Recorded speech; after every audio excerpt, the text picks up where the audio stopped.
Hey guys and girls, movie fans, I hope you're well, you're having a good festive season.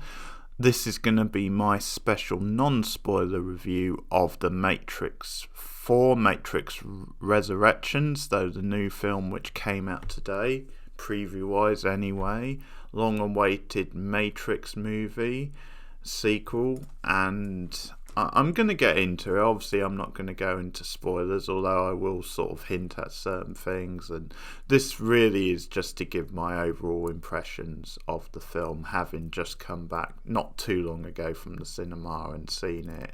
And just to sum up whether I think it's worth you seeing and some of my overall feelings on it, rather than going full in depth with spoilers. I may well come back and do a full spoiler review and get into more detail at a later date. But for now, I'm just going to sum things up, how I see it. And how I see it is it's a very mixed bag. It's a very up and down film. I think one thing I'll say about it is that for a lot of the film, especially in the first half of the film, 2.5 hours long. I should point out that it certainly could have been a bit shorter, but I mean, it didn't drag too much, to be fair. And I think one of the reasons is that you almost have different sections which do feel at least quite distinct from each other, but it could have been a bit shorter when you actually see the film and the way it plays out. But very up and down, and it does take a very long time to get going, in my opinion. There's a lot of waffle which could have been cut out. I think it's very plodding at times. I think it's very sort of in your face and self-indulgent. There are big dramatic moments, very exciting moments. Again, it's very highly stylized. The style is very, very good, very distinct, very dramatic, very artfully done. There's some great, stunt work going on, as there was in all the Matrix films originally. So that point, I think you expect that stuff to be on good form, and it is.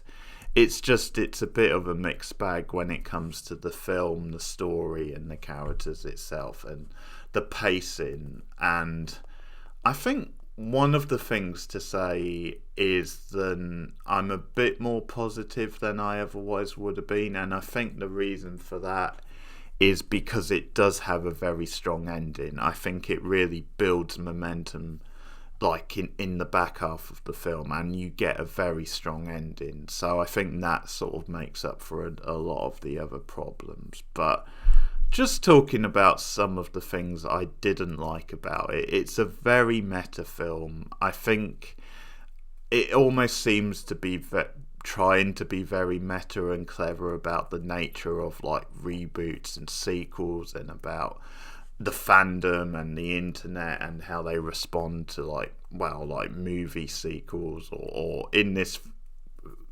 case they're almost talking about the Matrix as a video game in this universe. But you can also read it as like a commentary on being super meta about fans and their expectations about the new Matrix film, if you want to sort of read it like that.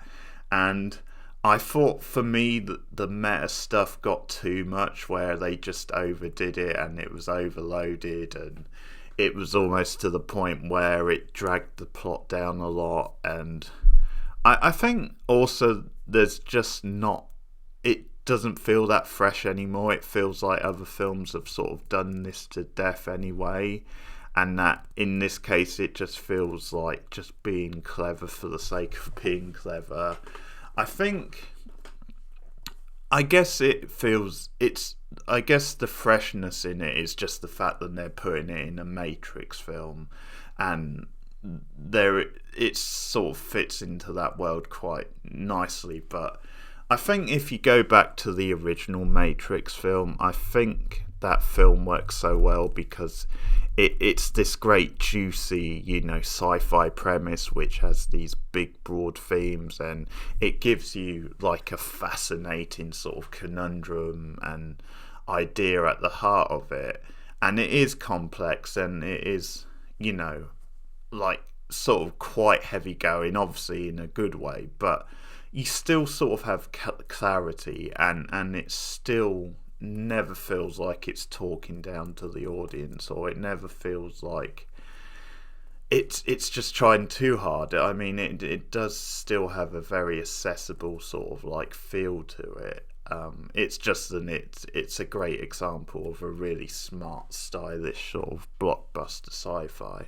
But with this, I think with some of the meta stuff, because there's this whole section where I think they're like taking the piss out of, like, you know, because they're trying to create the Matrix 4 as in the video game to it, and you've obviously got Neo there, who, you know, is James at this point of the film, and hasn't, you know, realised who he is and hasn't escaped. And there's a lot of, like, as I said, meta stuff about him, you know, really agonising over making this sequel. And you have all, like, the nerdy types who are working with him, who are being all very, like, smug and clever about it, and they're making, like, what they think are these sort of witty fanboy style comments. And I'll give that scene credit, because they did sort of nail, like, nerds, that kind of nerd. I mean, I'm not saying all nerds are like that, but that kind of nerd, that sort of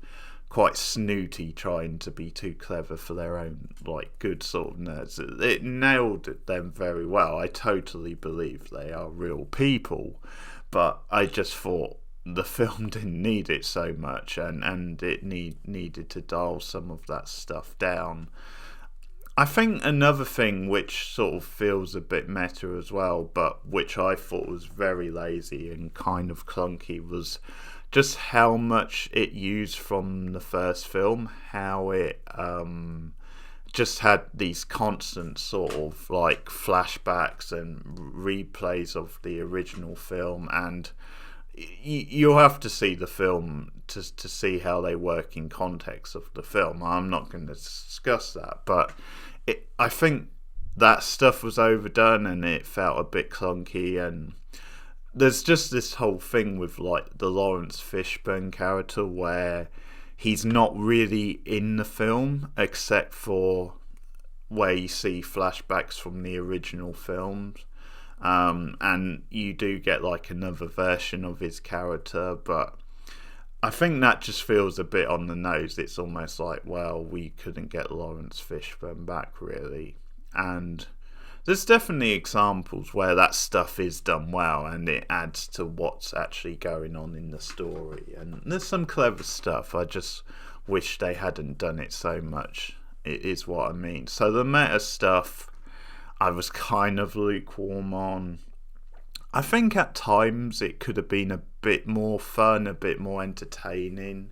One of the things about The Matrix originally, especially the first one, and to a certain extent the sequels, is that it did make this stuff quite cool. Even though it was a nerdy type world, it sort of did make that stuff quite cool and fun. And the way the film ends does have that feel, but I just wish we'd had that sort of feel. I think throughout, I think a lot of it is, you know, very sort of po-face, like Keanu Reeves, which isn't always the best Keanu Reeves. It's almost like a bit old man Keanu, which we don't necessarily want to see.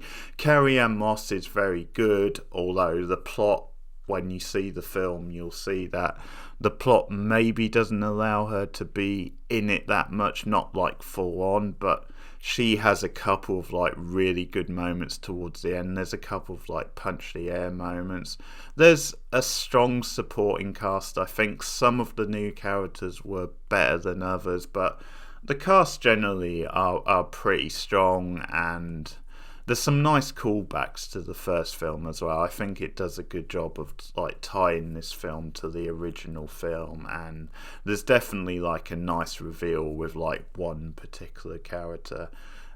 Neil Patrick Harris is great, as he's always. He's so watchable, and again, I can't really get into spoilers on this review, but there's a twist to his character, which is...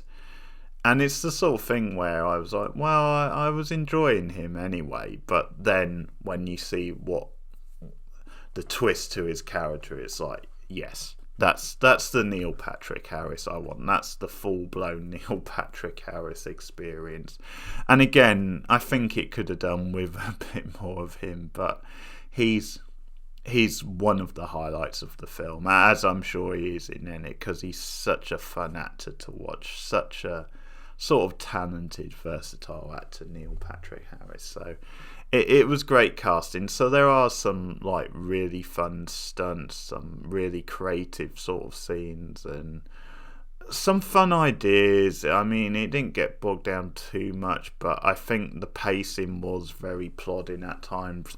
I think a lot of it is just the dialogue, and some of the scenes just felt a bit too self-indulgent. But overall, I would say it's a solid film. There's a middle section which I thought felt very sort of Star Trek. It sort of has that type feel, and most of that I actually quite enjoyed, because it was sort of the section where it was adding a lot of mythology to like the world and sort of expanding a bit more for this sequel.